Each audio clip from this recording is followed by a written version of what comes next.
guys. What do you like better? I like the silver one so far. What's up? Before I start with all the jokes and stuff, I don't know if you guys have heard that a young girl, 22, in Iran had gotten arrested for wearing her hijab in a pretty cool fashion, and she wound up being tortured and killed in jail. In protest for that, many women in Iran took their hijabs off and let their beautiful hair show. And throughout that peaceful protest, many women were arrested. By many, 15,000. And recently, the judge had sentenced them all to death. And word.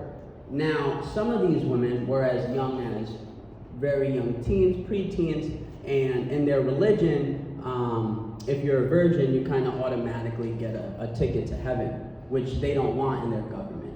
So they want to make sure everyone's not a virgin before they die. Now, this is a very serious issue, and this needs as much attention and as well as support from those who don't know about it to speak on it. But more than the support and attention, we also need solutions. And I know in America, we have our own issues with the law against women. And I've been thinking about some solutions. And I think women should start poisoning men again. I don't know if you, just make something and poison men. In 1600s, there was a lady named Julia Tafana. And she sold poison to housewives. She was so good at it that she wound up creating a fucking business out of it. This lady created her own fucking Fenty line. It was called Aqua Tafana. And the business ran for 50 years.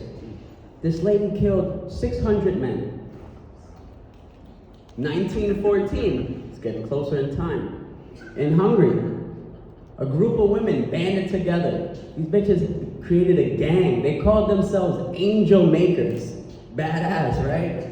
They sold arsenic to ladies in their neighborhood. 300 men. Now I understand that this idea may be a conflict of interest because I'm male, but it's been enough. Something else I was thinking about. Recently I saw a man with a tattoo of a huge cross on his face. And I was thinking that it's kind of weird that Jesus was hung on the cross and murdered, and then everyone just started wearing crosses afterwards and like getting tattoos and shit like that. Like if, for instance, if someone, let's say a group of kids were to beat me to death with some skateboards, and then after I died, everyone just started getting skateboards, jeweled the fuck out and stuff like that, tattoos of skateboards on their arms, and then some even with me underneath crying, fucking sad and all sprawled out and shit like that. I'd be fucking pissed. If this happened in my neighborhood, I wouldn't come back, so I understand. I am thoroughly impressed with how adamant McDonald's is with phasing themselves out of our lives. When I was a kid, this magical, colorful place meant everything to me. No more play place, no more memories. I had birthdays there.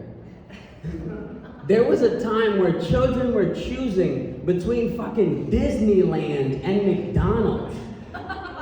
Do you remember that? The fucking grasp this company had on us? Half of the population was vegetarian or vegan. You think they pioneered with a McVeggie or some shit like that? Fuck you guys. That's McDonald's. That's not me who said that. White Castle has 2 different kinds of veggie burgers. McDonald's still nothing. Do better, McDonald's, because I miss you.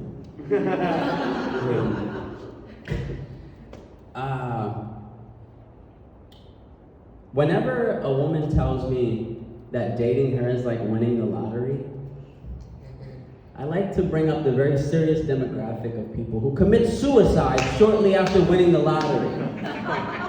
Not to mention those who go fucking broke within a year. She could be telling the truth, guys. And it's mostly girls who say shit like that have either good sex or some good head. And I've never been one to turn down a good gamble, so.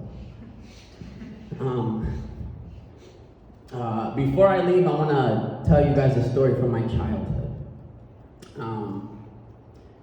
The year is 1997, and I'm 10 years old. And I had just gotten home with my mom from the movies, and we had just seen the movie Titanic. And if you guys have seen the movie Titanic, then you know there's some titties in it. 1/21/19. This isn't a date. This is the exact hours, minutes, and seconds into Titanic where Kate Winslet whips a tit. So I go home, I go to my friend Gilbert's house, and I'm like, yo, Gilbert, I just seen Titanic and there's some titties in it. He goes, yo, I seen it too. Let's go to Rosemarie's house and see if she's seen it. Rosemarie was the finest girl on the block. Not Rosemary, but Rosemarie. So we go to Rosemarie's house and we ask her if she's seen Titanic. And she said yes. Even more so, I want you guys to draw me like Jack. So we get pencil and paper and we begin to draw her like Jack. Now mind you, I'm 10 years old. So drawing is very much so a part of my life. I can grow up and become a fucking artist. So I'm putting my all into this. After about 5 minutes of looking at what I could only consider were a nice set of 10-year-old titties, it was time to show our drawings. And I was nervous, of course. Gilbert shows his drawing. And it's just a stick figure with 2 big circles on it. He said he spent most of the time staring at the titties and didn't get a chance to draw anything. And it took a lot of pressure off of my drawing. Because I also drew a stick figure with 2 big circles and some areolas. Because Rosemarie has some big ass titties, guys. My name is Jonathan James. Thank you guys so much. You guys have been wonderful.